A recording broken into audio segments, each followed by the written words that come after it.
नमस्कार, मैं हूं अशोक वर्मा। आप देख रहे हैं टीवी 20 न्यूज। टीवी 20 न्यूज पर प्रदेश व देश की खबरें देखने के लिए बने रहिए हमारे साथ। लगातार हो रही बारिश से घाघरा सहित सभी नदियों का जलस्तर बढ़ने लगा है। जनपद मुख्यालय से 30 किलोमीटर दूर घाघरा नदी में प्रतिवर्ष लाखों लोग प्रभावित होते हैं। तो वही पशुओं के चारे की व्यवस्था के लिए भी किसानों को काफी परेशानी उठानी पड़ती है। इसके लिए प्रशासन हमेशा बाढ़ से पूर्व महुला गढ़वाल बांध पर बाढ़ चौकियों को सक्रिय कर देता है और बाढ़ पीड़ितों के राहत के लिए नावों की व्यवस्था के साथ ही स्वास्थ्य कर्मियों की टीम भी मौके पर तैनात कर दी जाती है, जो बाढ़ से फैलने वाले संक्रमण को रोकने में अपनी भूमिका अदा करती है। जिलाधिकारी व उप जिलाधिकारी सगड़ी द्वारा अधिकारियों के साथ बाढ़ से आने वाले खतरे से बचने के लिए अधिकारियों की बैठक कर उन्हें दिशा निर्देश दिया जा रहा है। एसडीएम सगड़ी प्रियंका प्रियदर्शी का कहना है कि बाढ़ के खतरे को देखते हुए अधिकारियों एवं कर्मचारियों के साथ ही स्वास्थ्य विभाग की टीम तैनात कर दिया गया है, वही बाढ़ चौकियों को सक्रिय कर दिया गया है। सुनवाते हैं क्या कुछ करिए प्रियंका प्रियदर्शी।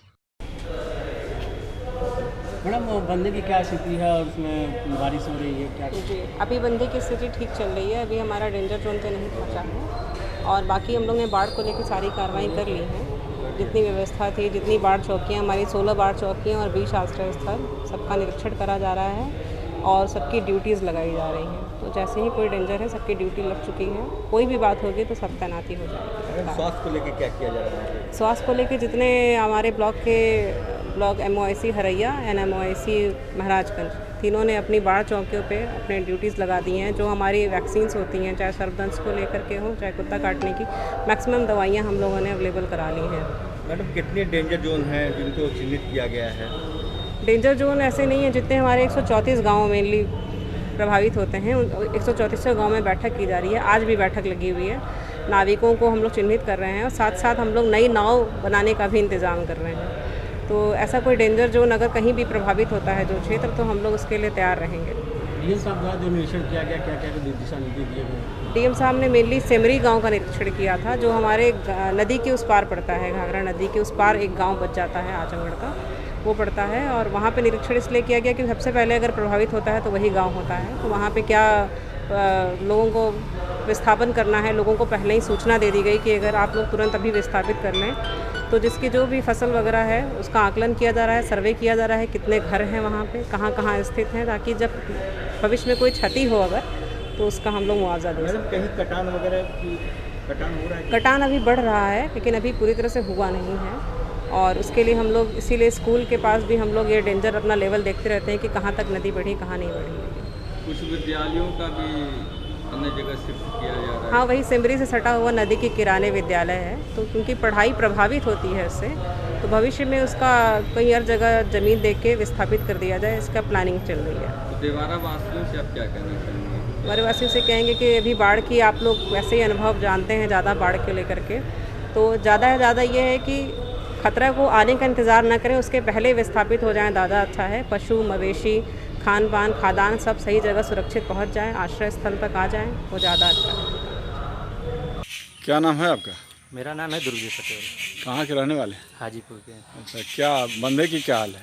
नहीं, बंदा तो ठीक है। इस समय जो है कि मिट्टी का काम किए हैं लोग, लेकिन बारिश की वजह से जो काम हुआ था वो धुल गया है। इस समय थोड़ा जो है कि उसको मरम्मत करने की ज़रूरत है, लेकिन पहले से मरम्मत हुआ था। इस अधिकारी आते हैं कि नहीं? अधिकारी तो फिलहाल नहीं आते हैं तो इसमें। ठीक। जी, पहले पूरा परिचय। हम हरिश्चंद्र सिंह, उत्तर प्रदेश राष्ट्रवादी कांग्रेस पार्टी के प्रदेश उपाध्यक्ष।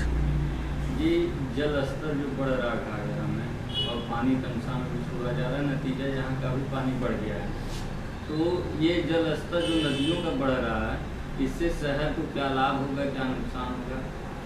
देखिए, लाभ नुकसान दोनों तो प्रकृति के नियम हैं, लेकिन सबसे बड़ा मुद्दा ये है इस ज़िले का कि हर साल बाढ़ आती है, हर साल व्यवस्था बनाई जाती है, लेकिन व्यवस्थाओं में इतनी खामियां छोड़ दी जाती हैं, इतना लूटपाट मचा दी जाती है कि समय से न तो काम वो पूरा किया जाता है, या भ्रष्टाचार की भेंट हर साल वो बंधा चढ़ता है, जिससे देवारे के तमाम किसान परेशान होते हैं, उनका घर उजड़ जाता है, उनकी खेती बाड़ी नुकसान होती है, जिसके चलते यह प्रशासन जब बार बार ये बात आती है बाढ़ की, तो उनको जगाने की कोशिश किया जाता है, लेकिन ये प्रशासन सोता ही रहता है। जिस समय जो सुविधाएं वहाँ देनी चाहिए, जो व्यवस्थाएं करनी चाहिए, वह सिर्फ कागजों तक ही सीमित रह जाती है, वह ज़मीन पर नहीं उतरती है। नहीं तो बार बार उसकी व्यवस्था करने की क्या हुआ, तो हमेशा से एक बार समाधान, 2 बार समाधान कर दिया गया होता तो सारे निस्तारण हो गए होते। ऐसी स्थिति नहीं आती, किसानों का नुकसान ज़्यादा नहीं होता। तो इसमें आप दोषी किसान? दोषी यहाँ प्रशासन दोषी है, सरकार दोषी है। इस तरीके से वह व्यवस्था नहीं करते हैं। अच्छा, व्यवस्था भी करते हैं तो ऐसे भ्रष्टाचारियों को वहाँ ला करके खड़ा कर देंगे तो लूटपाट के सब बरोबर हो जाता है, लिपापोती हो जाती है। जो सही दशा में वहाँ व्यवस्था होनी चाहिए वह नहीं हो पाती है, जिसका नतीजा है वहाँ के तमाम किसान भुक्तभोगी होते हैं। तमसा बढ़ रही है, इससे क्या लाभ है? तमसा के बढ़ने से लाभ तो नहीं है, कहीं भी लाभ नहीं है। कोई नदियाँ उफान पर आती हैं तो कहीं न कहीं हाँ जल स्तर बढ़ता है, तो कहीं न कहीं नुकसान ही किसानों का होता है। जो इस समय फसल होगी वो बर्बाद होगी, या वहाँ कुछ और फसल लेने वाले होंगे लोग तो वो बर्बाद होती है। बाढ़ से बहुत फ़ायदा नहीं होता है, बाढ़ से लोग परेशान ही होते हैं।